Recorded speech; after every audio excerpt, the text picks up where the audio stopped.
ஒரு காலத்திலே ஆதிசங்கரர் என்று சொல்லக்கூடிய முதல் சங்கராச்சாரியார் வடநாட்டில் பயணம் பண்ணின்றிருந்தார்.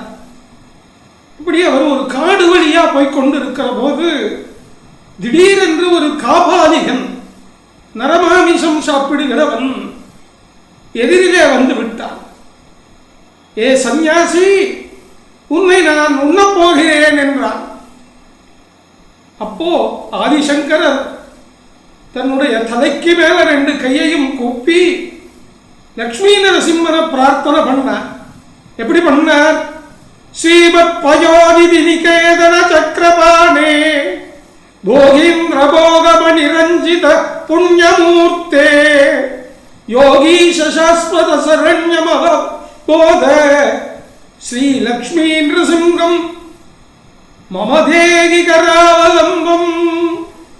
ஹே லக்ஷ்மி நரசிம்மா, மமதேகி கராவலம்பம்.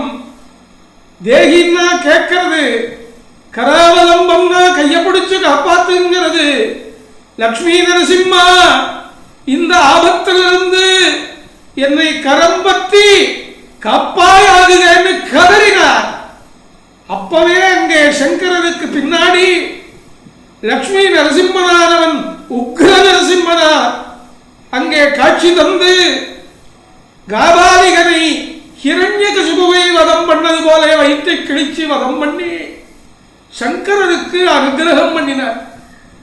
சங்கர பகவத் பாதாச்சாரியால் லக்ஷ்மி நரசிம்ம கராவலம்பம்னு நிறைய ஸ்லோகம் பண்ணியிருக்கார்.